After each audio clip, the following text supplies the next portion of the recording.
You know what? I open these shows. I never had the energy Jimmy does on selling teams. I was like, "Good morning, everybody! It's Friday. Fastest 10 minutes." I'm always just like, "Hi, how we doing?"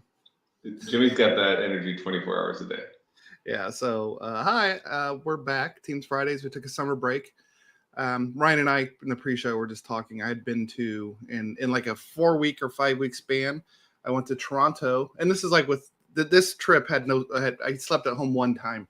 Toronto for 4 days, Orlando for 5 days, London for a week. I slept in my bed one day during all that. Came home for 10 days, then Australia and Singapore. So that's my side why I had no time for Teams Fridays. Martin has also been traveling a lot. He might be, I don't know if he's joining today. He's on vacation. So that's it. How have you been traveling much, Ryan? Or you've been, I saw you in Orlando. I did some these daddy-daughter trips where I took all three of my girls. So I did Punta Cana and San Miguel de Allende and Panama, country of Panama. And so, yeah, that was a lot of fun. That's real trip. That's Panama. That's not just like I took the three girls camping for a night. That's real travel. It was. Yeah, it's a lot of fun. And Panama, other than the canal, I mean, did you see the canal? So we did that, and then we spent the night. We went into the jungle in a dugout canoe and spent the night with the Imbera, an indigenous tribe that's native to that kind of jungle between Panama and Colombia. And so, yeah, it was really cool. Why'd you pick Panama? Nothing wrong with it. It's just not, one of the top 10 countries people tend to list as just something. I really wanted to see. The canal fascinates me, and the history fascinates me a bit, and I love Latin America in general. So it's just on the list, something to check off that we hadn't done. My girlfriend's dad was born in the Canal Zone. He's Panamanian, but born in the Canal Zone. Ended up serving for U.S. military, et cetera, et cetera. So there's a little bit of Panama, a little more interest in Panama than before. Real quick, since we're restarting, I'm Michael Trusser. I'm a senior solutions consultant at Jabra, focusing on the video portfolio, and I'm a longtime Microsoft Teams devices advocate, and I go back to Skype for Business and OCS and all that good stuff. Ryan, who are you? I am Ryan Herbst. I lead the strategy for unifiedcommunications.com, and we're a partner of Microsoft. We've been in this game kind of focused on the meetings and devices and calling and modern work story. Like you, Michael, going way back to the LCS, then OCS, and into Link and Skype, and now with Teams world. So yeah, pleasure to be here today. And what all does unifiedcommunications.com do? I know you sell devices. You can go online and buy a phone or a handset or whatever, or a headset. What else? Is that it? Are you just a reseller, or do you do more? No, there's a consulting and kind of incubation and services team that sits above and often the entry point for a lot of our customers, that runs workshops and does advisory and guidance on and adoption activities relating to a variety of Microsoft workloads. So Teams room specific, Teams all up, Teams calling, Teams premium, Viva. That world, we have some unique tools. I guess identifying the right hardware across all of those categories is very important to us. And so we've got teams of strategists that are very focused on kind of aligning the right programs. We have some specialized tools that we use to help once we have those selections. And in the personal device world, that could be a help me choose tool that when you get enabled for Teams within an organization would help you select the Teams certified company approved device that is the best fit for you. We've got a meeting room configurator tool, but then we're certainly also in the integration and deployment and device management world. And so we help customers deploy these types of both rooms and calling globally. And we have a support offering that we call UC Care that's designed to help manage things like rooms and rides on top of the Pro license and Pro portal. And UC, unifiedcommunications.com, is based out of Houston, Texas, the home of the greatest baseball team in the history of the universe. Yeah, I know nothing about sports, but I hear we have one. We have a sports in Houston. And we also have entities in the EU and work in Canada and UK. So yes, we are headquartered in Houston, but global. All right. And so you mentioned you're headquartered in Houston, but global. And we're starting to get to the meat of the conversation here. Why? What? So let's back up. So Ryan, I went to his talk at Comms VNext. I always got to get the Comms VNext and versus straight Denver, and the whole talk. And I don't know if you have the whole presentation. I don't think we need to see the whole thing again because you can go see it on YouTube. Look for Comms VNext channel on YouTube. You can see his conversation. Was about hybrid work and the pros and cons of that. So before we dig into all the conversation at UC, Unified Communications.com, people in the greater Houston area, do they have to come in daily, assuming they have a job that doesn't require them to like be in the warehouse packing, putting headsets into boxes and shipping them to customers? Is everybody coming in? Is it like we have to be there daily? Are you going hybrid mode? Are you going full remote? What's the model? We are hybrid, and it varies a little bit by team. And I would say, I spoke a lot, and we're really passionate about this conversation around hybrid work, and encourage anyone that's interested in our view to take a look at that session we did at Comms VNext. But part of it is that it's not one size fits all, and each organization is different. And sometimes when you're going through a lot of change, if things are not kind of static and you're making lots of decisions and onboarding lots of new people and launching lots of new products, and there's times that the more you can convene in person, the better. In our view, in that particular mode, and in other stages, and then it certainly has a lot to do at a team level with the type of work that you do, and so trying to align what could be highly focused work with the days that you're at home. We mentioned in that session kind of an MIT study that looks at kind of the types of tasks and activities that we generally do when we're working in the physical space where they're best aligned. So the types of things that naturally make more sense to do, let's say at home by yourself versus with a group where you get kind of the magic of that human connection. But yeah, it's a passionate and exciting conversation. But yeah, we're very much in the hybrid camp here at UC. All right. So I just so people know, I never do research on the topic or the guests. So I'm not very well versed on the pros and cons and the statistics. However, this morning, as I was checking my phone, there's an article. It's about Amazon, but this is neither here nor there. It's the comments are along the lines. It's time to disagree and commit. We're here. We're back. It's working. I don't have data to back it up, but I know it's better. And that is regarding come back to the office. Like you have to come back. And there's a good section in here. I'm trying to find down. There's a good shared moments, spontaneous. It's basically to say that the people who, or the leadership, which includes not just Amazon, but JP Morgan's Jamie Dimon, Elon Musk, a few others, they love the serendipity and spontaneity that happens in the office. The idea that So, and I can agree to a certain part of that. That when I lived, when I worked in the cube life, and I was always been on the technical side of IT, not the sales or management side. You would hear a person at cube over, and they're on a call supporting a customer or whatever, and you just hear a few keywords. While I always had headphones on, always blocking out the noise, listening to some tunes. But you would hear somebody say, "Yeah, man, I'm not sure why that whatever route command or whatever doesn't work." And you've heard enough or you knew enough. You're like, "Hey, wait, did you remember this parameter, or why are you talking to them about route versus something else?" And this hypothetical is failing, but whatever. And then you end up having this conversation, and it unlocks for that person a thought, and then they get to the tech support answer faster. There's also the just overhearing people, or overhearing conversations as you're headed to the water cooler, things like that. Do you think, Ryan, do you think that all that spontaneity is lost, or is there in a hybrid model you can still have that? It's just different. Like it's just a different type of spontaneity. Is it so? It's kind of a yes/no question. Is spontaneity gone, or is it just different? I think it's harder in all remote, and to be able. And I think there's no question that a lot of innovation and bonding and growth and other exciting things comes from those kind of serendipitous interactions that you have in the elevator or by the water cooler, or you overhear something. But in a hybrid world, I think that's the point of hybrid. Sorry, my My display just went off and on. Hopefully you can still see me. All right, I'm back. In the hybrid world, that's the whole idea, is that you capture some of that, you bottle it up, and you make sure that there's opportunities for that to happen.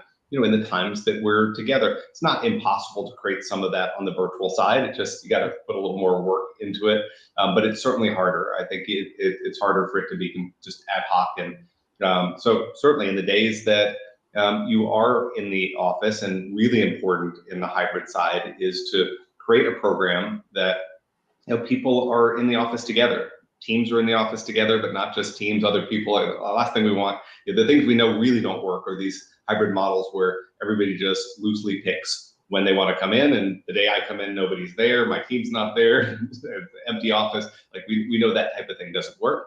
And so there is an opportunity to have those serendipitous interactions. Maybe it's not every day, but it could be a couple of days a week, or it could be 1 week on, 1 week off. However we choose to architect our hybrid, that's one of the values and the reasons that we think some portion of the employee experience should involve assembling together. Is there a way that, okay, you said one model of hybrid is bad, just kind of letting people come and go as they please. You have to come to the office 2 days a week, but we don't care when. Do you think that's a poor model? How do you make it a better model of the hybrid mode of you have to come in let's just say 2 days a week? You have to be in the office. How do you improve upon what you said was not optimal because the wrong people come into the office, or you don't get the value of in person? So how do you optimize the value of in person in a hybrid model? It really needs to not be one size fits all, like the whole company. I mean, we also disagree with the rigid approach that the whole company comes on Tuesdays and Wednesdays. And the idea, in our view, is that these decisions have to get pushed down, more to a team level.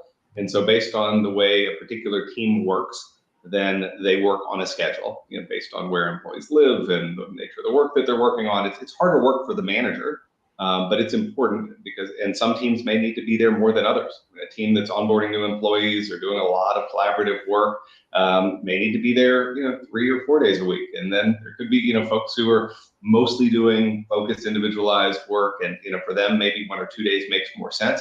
But it's critical that when they do come in, the team comes in. And so that has to be coordinated. We know there's tools like Places and things coming that I think are going to help, because this has been one of the challenges. So I think it's easy for me to say it. I know it's very hard from a management perspective. If you're a manager managing a hybrid team, this is a more challenging experience than line of sight management, for sure. And so it involves both, how we measure, and there's a lot of evolved systems and management technique that are required, but it's also super important. I got to make sure that Michael's coming in, the rest of the team is there, and that the activities that take place while you're in the office are not the same things you were doing the days that you're at home. You're not just joining, Teams meetings, and we're doing things that where we have this group, we've got this opportunity to create human connection. So that's when we're doing training. That's when we're having, our brainstorming sessions and collaborative sessions. That's where we're creating some of these opportunities for interaction with other teams. And so that takes planning and effort. And I think things like Places are certainly going to make that easier. I think you raise a good point, because I think there are probably organizations where it's like, why did I have to go into the office to watch my training videos that I could have watched at home or, anywhere? Like, what a waste of a drive, what a waste of gas. And then I went in, and then we just had a Teams meeting, and no one from I went into the conference room, none of my team members joined. So why did I even go in? So I think this is the commute regret concept that we talk about, where you get there and I'm just sitting alone in an empty office where I'm doing the same things that I clearly could have done. And so even if your team is there, the rest of the team was like, I don't want to go to the conference room. I'm just going to take it from my desk. And next thing you know, it's like, why did we even come in today? But I think to your point, if the manager does schedule certain in-person events, even if it's just like, hey, we're catering in lunch so we can all have lunch together, you can start saying, well, there was a little bit of value because I got to catch up on so-and-so's little league, kid in little league or whatever. Versus, so then I went to the cafeteria by myself. Maybe I'm sounding friendless, but you get the idea. It's like, why did I even go into the office? So I think you raise a good point that if a manager knows that on Mondays and Thursdays, the team is expected to be in, they know on those days, let's bring in, and let's bring, like, in your industry, let's bring in someone from Jabra to present the new portfolio. Let's bring someone from Link after that to present the new portfolio. Let's bring in somebody to tell us about the new software updates we're about to do. So where everybody's inside, you can see things, you have personal interaction, and then your mandatory whatever training, just do that at home, or continue to or do whatever your job is, take orders, make sales calls, literally calls. You can do that from home. You don't have to be in the office. Totally agree. Yeah, and also super important that I think from a leadership perspective and from a management perspective, you got to be, like I said, at a fairly evolved state. Like you should have KSOs and people. You should have good ways of measuring both productivity and performance. I think we know this. There's lots of really interesting studies where management is super concerned and doesn't quite understand whether people are working when they're remote or not working when they're remote. And it just speaks to the fact that there's still a lot of organizations that just aren't that evolved. They're accustomed to that line of sight management. Like Michael's great employee shows up, I see him show up at 7 and he leaves at 5:30, and that's how I know Michael's a great employee. That doesn't work in hybrid. We know that. And I guess we would almost argue if that's your company right now, hybrid's going to fail. You might as well just be in person. You got to figure out the management and culture side is probably even more important than the technology, because we have the right technology. So speaking of technology, and it's interesting you brought up that the manager has a lot more to say, because just reading the tea leaves of the technology things, a lot of it seems to be based around scheduling my time in, and then knowing when the people I like will be in the office.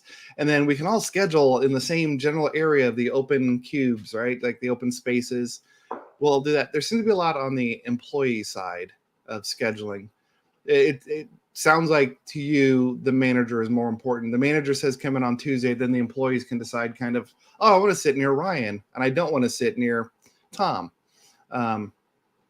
Is that kind of what you see, or is that just like I think it varies, but I think it's just involving the team and agreeing on how we're gonna, we've got these projects, this is how we're gonna schedule things, and it's a little more fluid. It just is overly simplistic to say, it's always Tuesday, or overly simplistic, and I think a really poor choice to just say, come in when you want, but try to be here a couple of days a week. Do you think hybrid is the way forward, or do you think this is all just the long tail from COVID, and in 2 years we're all heading back to the office at least 4 days a week, and then Friday you give the flexible Friday? Do you think, which is still a type of hybrid, but I had flexible Fridays before COVID ever happened. It was, you have to be in the office Monday through Thursday. Friday, if you have things and meetings, you're coming into the office. If you've scheduled your week appropriately and you can do everything remote. So basically Friday was schedule your training, put in your expense reports, do all the paperwork stuff. It doesn't matter if you're in the office. So do you think the hybrid model is just long tail from COVID, or is this something that in 20 years we're going to go, this is the way we work? So interesting crystal ball question. I would argue that hybrid is theoretically superior, meaning there are distractions in the office. There's some theoretical advantages of being able to select the right environment for where you work and aligning the right type of work. And so you have on one side this kind of theoretical superiority, but it's not necessarily easy. It's fairly elusive and not that easy to kind of harness all of that. And so there's a lot of folks that put a stake in the ground and say we're hybrid, and they haven't done the work on either the leadership and management side or on the technology side. Excuse me. And so they're not realizing all of the benefits of hybrid. And so for a lot of them, it's a really easy thing for management to just say, come on, they're failing. It's often a management failure, and they just bring everybody back. And so I don't know how it's really going to play out, because I think we do have a lot of that scenario where you've got organizations that are hybrid now that are not getting the full value and the potential out of hybrid.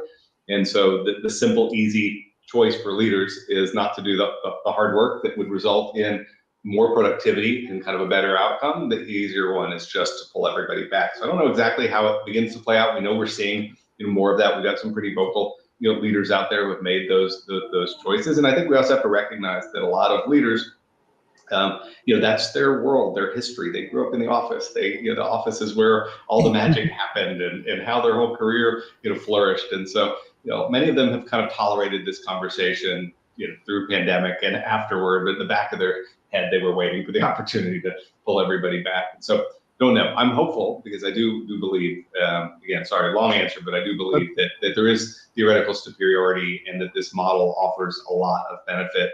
And that it's not one size fits all, and having some combination of mostly hybrid, maybe some folks are in the office all the time. Maybe those are the folks that do onboarding and training and certain activities that we know just aren't working that well remote. And then some all remote. We know we have major opportunity to hire folks in any geography, and there's just a lot there that I am optimistic will be part of the long-term story. But in the near term, I think it's super important for employees to be a part of this as well. I mean, just if you're in an organization that is saying just show up a couple of days a week and it's not working, do something about it, because you're going to blink and find yourself back in the office full time if you don't.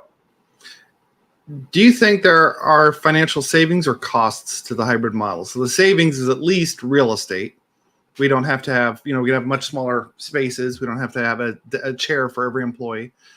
Or is the cost of it, we need to now make sure everybody has better internet at home. We have to now give everybody a quality headset, theoretically, a quality camera, maybe a better laptop, a monitor, keyboard, mouse, desk, so they can be productive at home. So now we have to buy 2 desks for everybody, 2 chairs for everybody, 2 monitors for everybody when they come and go. And then maybe the loss of that serendipitous hallway conversation, then some business costs. Do you think, or have you seen any studies that boil down and say, there is a actual financial advantage or disadvantage to corporations? I think most of the studies are showing some modest savings, like in the kind of mid to high single digits, and it's coming from the productivity of being able to do better focused work, because there are a lot of distractions in the office. Some people have distractions at home and just can't work from home, but in general, there's less distractions there, and so there's some savings there. There's studies showing that when people work from home, they work a little bit more. They take some of the commute time, not all of it, but some of the time that they would have spent in the car, and they give that back to the company, and that results in some productivity gains. There is, if you're doing it the right way, meaning it's not this super rigid structured, everybody comes Tuesday, Wednesday, Thursday, because at that point it's really hard to realize any real estate savings, because you have to engineer for peak capacity. But if you're doing it more at a team level and you've got the right tooling, then in a lot of instances, there are some real estate gain. There's you have some reduction in overall footprint. There's some consolidation. There's some ability to manage some of the costs better. It could be that we close down floors 1 and 7 on Mondays and Fridays, because we know those are light days. And so there are some savings. But I think the benefit, and then we certainly know from an employee experience perspective that they, from a value culture, what employees value, flexibility is very high on that list. And so some cost savings, some productivity gains, and certainly happier employees. Yeah, the article I read this morning was very much about, well, God, what was it? I just had it. The Amazon article, yeah. Let me look at the article real quick. Let's see. When people post jobs saying it's remote or mostly remote, they get inundated with resumes. And when you say it's you have to come into the office, the talent pool is lesser. Oh yeah. So the all remote world, the all remote job, that is tanking. Hybrid jobs still are on the rise, and full in person is fairly static, but it is super hard to, you're paying more for those jobs for sure. It is, it's not easy to fill a all in person role. But part of what's happening is that, we had a lot of folks, certainly there's been a lot of layoffs in tech. Recently, a lot of those were all remote positions, and people are having a really hard time. Many of those folks, they moved from a big city to somewhere rural. There was kind of a sense that it was going all remote, and that if I lost this job, it'd be easy to replace. I can move to the lake, and as it turns out, not playing out that way. That it's very difficult to find all remote, and difficult for some of those folks to do hybrid because they're expected, to come to an office that maybe 60 or 100 miles away. Yeah, when I left, when I joined Microsoft, I was living in Nashville, Tennessee, and that was a full remote job. Even though we had a local office within Nashville, I only went there for events, essentially. I would go on occasion when I was too distracted at home. Like there was a work thing I just wasn't excited to get started on. And then I would spend 2 days doing everything but working on that. I would then send myself to the office to hey, no distractions, get started on this. like just don't sit there and say, oh, I've got to vacuum, or, oh, hey, let me make a really elaborate lunch. Let's go in. But that full remote was then a reason why I then moved to St. Petersburg, Florida, because it doesn't matter where you live, and I'd rather live near a beach than not near a beach. So I moved. But I think I've read and heard people who took that to the extreme and went like, I'm going to move to rural Montana and have a ranch. And then your full remote job got laid off. Like, oopsies. Because even though St. Petersburg is near the beach, it is in a major metropolitan area. Yeah, you got I could very easily, I could very easily have to go to the office job. I assume very easily. Assume there's a job and somebody wants me, but I don't have to suddenly go. I live in rural Montana. I have a 6-hour commute to the office because I'm living my dream, but now my dream is becoming a nightmare because hypothetically you're from San Francisco and you popped across and to the other side and you're done. Yeah, this is a great riddle, Philip. I don't know that I can explain that as well. I don't think most people are working remote. I think it is hybrid, but traffic is horrendous, and I don't know. At least there's a lot of regional variance to this as well. Some of in the session at Comes Me Next, we pulled up some interesting data and some real estate data and kind of looked, at where hybrid is happening, and where full office is happening. And you tend to see, more of it in certain areas. In Texas, where I live, there's definitely been a bigger push to pull people back in the office more days. And so, we definitely see really pre-pandemic traffic or close to that, at least on Tuesdays and Wednesdays, which we know are peak days everywhere. Mondays and Fridays are still a little lighter, but there is a riddle there. I think we don't know where some of those people are going if it's not to work. I can say that the bridge the main bridge from St. Petersburg to Tampa, and I'm fading on. It's not the Gandy and it's not the Causeway. It's the other one. But when I do have to drive from St. Petersburg to Tampa over that bridge, it's a 5-mile long bridge. It's a legit bridge. The backup is happening much closer to Tampa than it used to. It used to be the back would start 2 or 3 miles before you got to the end of the bridge. Now it's near the end of the bridge when traffic then comes to a halt.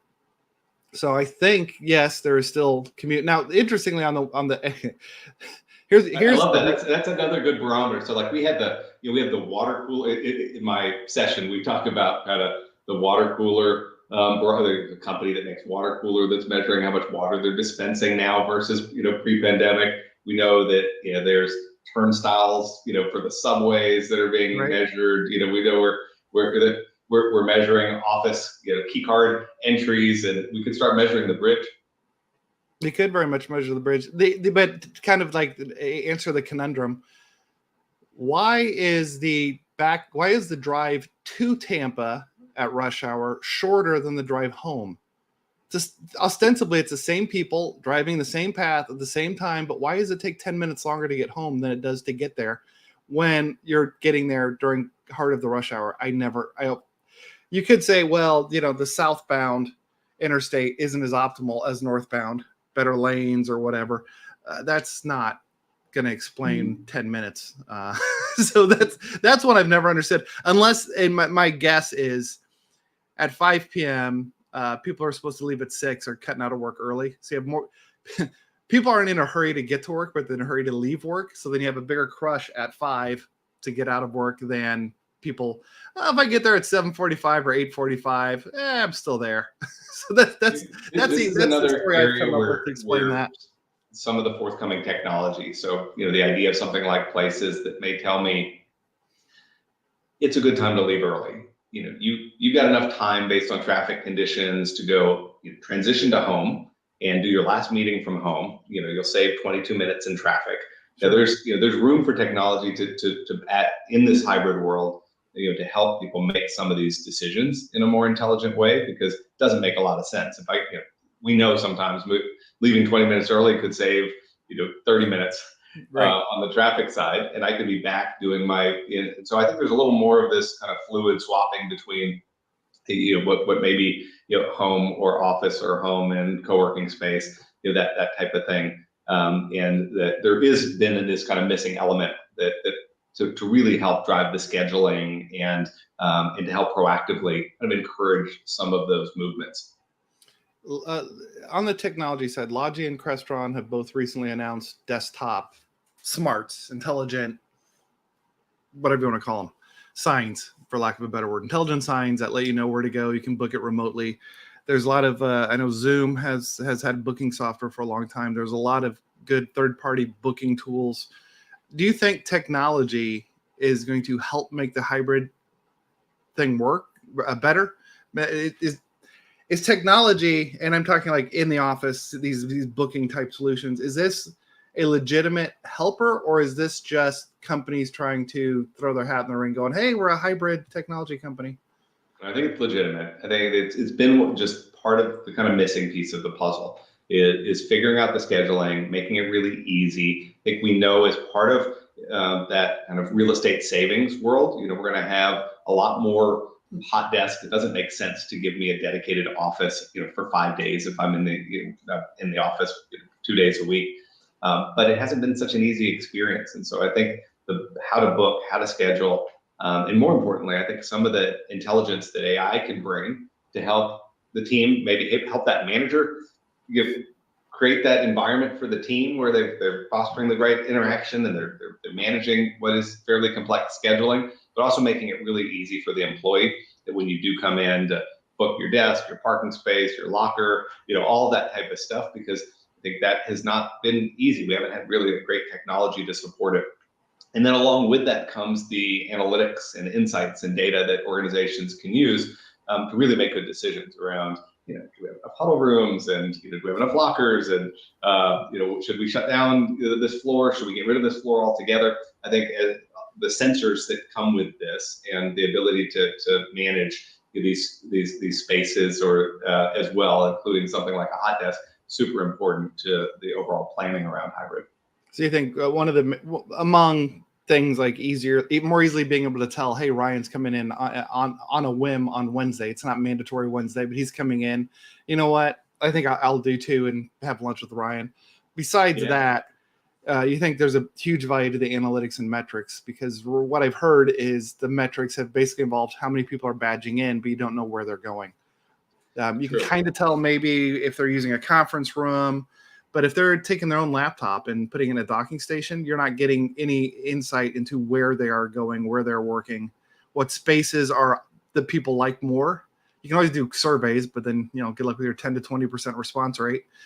Now you can very much tell that the cubes by the windows on the third floor are always used, and the ones by the bathroom are never used. So maybe we should put a lounge or rearrange some things. Yeah, we can't add more windows. We can realize the temperature sensor data. Maybe it's really hot over there. What's going on? But yeah, I think that data is super important to both the employee experience. It's super important to the conversation around real estate, kind of optimization and savings.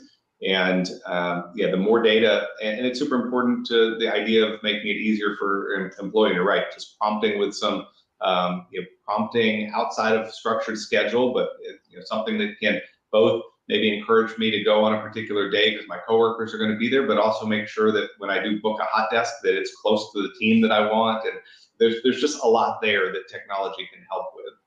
Yeah, or maybe by the restroom, put more coffee stations. That way people. Yeah, or maybe I don't walk. want to be by my team because I want to do something. Yeah, I mean, whatever that. I don't want to be in my team because screw those guys.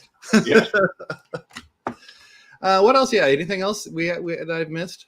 That I know from your talk, my takeaway was you're a huge fan of remote/hybrid, and this talk has kind of confirmed some. Yeah, of that. we haven't talked a lot about room, but certainly I know that's an area that's near and dear to both of our hearts, and that just has to work as well. Like, we need technology inside our physical spaces, inside our rooms. That is, if hybrid's going to work, this is one of the other kind of pillars that just has to be there. We've got to be able to create a really engaging, compelling experience, and hopefully we've got some technology there, from a collaboration perspective that you don't have at home. It's one of the reasons that you want to come in, because there's some things you can do, in those moments when we're doing a brainstorming session or a big collaborative session, and maybe there's a couple people who couldn't make it. We need to make sure they've got a great experience on the remote side. So, but yeah, it's definitely not the pre-pandemic conference room experience. Yeah, so on the conference room side, are you seeing organizations putting more effort into the conference rooms for hybrid use beyond just cameras, speakers, microphones, quality camera, speakers, and microphones? Are they cutting rooms in half and making smaller rooms so you can have more conference rooms? Because I remember the job I worked pre-Microsoft, reserving a conference room was very difficult, and you had to do it very much in advance. That may be more of an issue now or not now with hybrid. But are they putting effort into better lighting, carpeting, I don't sound know dampening things? I don't know that there's a lot of effort going into lighting and carpeting, because I guess in general, the technology is at a place that it's doing basic mitigation of most of the, I guess if you got an extreme scenario, right, major light coming in, you might have to do something. But we are seeing people put effort, but it's kind of come in waves. I think a lot of the first wave was, we know we're going to be bringing some percentage of people back, and so they've done some things in kind of a first wave. At this stage, because a lot of them are still looking at finalizing their real estate strategies or seeing how things play out, data is becoming a lot more important to some of these decisions, and so they are using data to figure out, do we need, I think the folks who are doing it right are using data to figure out, do we need more of these? Should we convert some of these, BYOD rooms to a full Teams room, where we could have a different experience? What types of rooms are more popular? Should we take this group of hot desks that nobody's using and create some more spaces? So I think that's happening. There's also a big trend that this year we're starting to see in the lower end of the portfolio, that a lot of the focus was on kind of the executive spaces and some of the larger spaces, but they didn't put enough focus around the smaller spaces, to your point. And so they're doing that now, and they're doing it a couple of different ways. I mean, in some instances, they're following the traditional higher-end integrator and just do it all, put a bunch of Teams rooms in.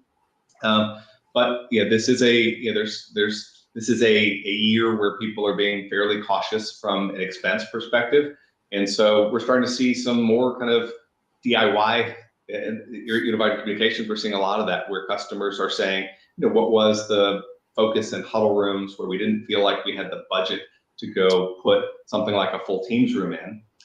If we can make this, as the hardware is getting less expensive and as the actual physical deployment is becoming more simple, you got a bar that has HDMI and PoE, and you got a tablet that sits on the table, the touch interface that's PoE. There's not a lot of complexity to the physical installation. And so they're doing more of that on their own with guidance from folks like us. Whether it means, when I say do it, it may not be their own employees, it could be their cabling vendor that's on. It could be a lower cost way for them to equip some of those rooms versus the labor that we know has become really expensive and to some degree is the barrier to unlocking that last group of spaces that are really important to the employee experience. So I'm going to loop this under hybrid talk, even though it really isn't. When you're deploying I'll try to make it generic. When you're deploying new technology, be it for somebody at home or in a conference room, how much effort and priority are organizations putting into training their end users? Or is there a mindset of, well, people are smart, people know, people have been using PCs for years. Even if you're new to the market, you're a millennial. Okay, maybe your PC was an iPhone, but you know how technology works. So we just kind of need to give you the tools and get out of the way. Is that happening a lot, or is there a lot of effort being put into like, hey, here's a new conference room, mandatory training. You have to, even if it's online, you have to watch these 5 videos, or you have to come in for the meet and greet. Where's kind of our companies? How are companies training end users to use this stuff? It's running the gamut, and I would say I think this is an area that we're certainly encouraging customers to go further. There's a sense, and it's true, that for something like a Teams room, they are really easy to use. There's a lot of similarity between the desktop experience and familiarity that the camera button looks like the camera button and the end meeting button looks like the end meeting button. And so there's a sense that, yes, they're probably without any training going to be able to walk in, join a meeting and do some of the basics. But there are some elevated experiences and some things that are unique to rooms that a little training and adoption goes a long way. And so sometimes that's a struggle to get customers to appreciate why, but I think the reality is we're not talking about a lot. When we do training, when we do even key stakeholder training live on things like Teams rooms, they're 20-minute sessions. It's not like we're bringing people in for hours at a time. But yeah, I think between there is an opportunity, and this is an area that people can go further and get more from their rooms by putting some effort into a strategy around adoption. I think there's some fun tools coming. We know Viva Amplify is coming, which is going to be a fun way to get some messages out in an easier way and track metrics that side. But yeah, I think adoption and change management is always one of those areas that a lot of companies just don't put enough investment and focus on. Yeah, when I do my Teams rooms training, I stress it, but and thanks to Martin and the work I did with him when we were both at he's still at Microsoft when I was there. He found a lot of material to help boost the adoption portion of the training, because I would just have 2 slides and just stress you have to do this. But again, this is my job is to train the administrators of Teams rooms, not the end users or the training. But yeah, we've bolstered that. If and when we ever do a boot camp again, you're going to see a lot more of those things. And then here's Philip jumping in with all room use documentation available from our digital workplace SharePoint page as Viva Engage. There you go, Viva everything. If you're not going to co-pilot something, when's Viva Copilot coming out? I don't know, but I'm sure it's coming along with the rest of Copilot, which is super exciting. It can't be here soon enough. Viva Copilot all the things, Viva everything else. If you can't Copilot it, Viva it. Yeah, or premium it. Yeah, or premium it. It is, and I'm trying to leave the hybrid talk. The Copilot meeting recap versus Teams premium meeting recap is one of those. I think the easy way that somebody shared with me, I think, to think about this is kind of in meeting versus out of meeting. And Teams Premium is going to be the in meeting experience, so intelligent speaker in the room, and the recap experience, and Copilot's going to be the before meeting and after meeting activities. Yeah, the Copilot is, hey, I'm 20 minutes late. Give me a summary of what I've missed. The Teams Premium is, all right, end of the meeting. This is what happened. This is the full like the part of it is like you join. And again, Ryan, I know you love your sports, so I'll watch an Astros game and I'll turn it on. I'll be like the 4th inning, but I see like 2 runs were scored in the 1st and a run in the 3rd. I'll just go to those. Like I'll recap. Is that baseball? That is baseball. It's like cricket, but American. All right. And so that's the thing with the bat. Yeah, it's the thing with the stick. Somebody throws a ball and you hit it with the stick and you run around in a 4-cornered. I've seen pictures. Yeah, I've seen some videos of that. There was a parade in Houston last year celebrating the accomplishments of the stickball team. Anyway, I'll just go like watch the innings where something happened. So that's kind of a co-pilot type of move where the game is still going on. I'm recapping what I've missed so now I can catch up. And then the Teams Premium is like watching the recap on SportsCenter. Like, okay, here's a minute of everything, all the key things that happened, runs that were scored, injuries that happened, any notable things. Yeah, and then that's Copilot's going to let me go make a presentation from that and create, and yeah, there's all kinds of fun stuff that that certainly we're going to be able to do. And boy, intelligent speakers are getting super important, says the guy from Jabra. Yeah, I think Jabra is doing some good work, and excited to see where things go on the intelligent speaker side. This is super. I guess I don't know that people understand how important this is. So you get when you hopefully do a trial with Teams Premium or come. We've got some pilots and some guidance for organizations that are trying to get their hands around Premium. But once you see intelligent recap, you get really excited. But the last thing that you want to see is Michael said this, Ryan said this, and the conference room said that. So yeah, we definitely need to get to the conference room becomes a really important piece of this overall story. Yeah, and for those who don't know, intelligent speaker, the challenge is 5 of us are in a conference room. There's one microphone. Like right now, we know what Ryan says because it's coming out of his single microphone. You know what I'm saying because it's coming out of my single microphone. If you have 6 people in a room sharing a microphone, who actually said what? Now, this comes from the regulated industry where people, those kind of people that have to write down every phone call they made, every communication gets stored. Now they're in a conference room. How do we know this regulated person who everything they say has to be tracked was the person that said that? Because the transcript will just say conference room 1. And it doesn't matter which of those 6 people, conference room 1 said it. So we don't know who did that.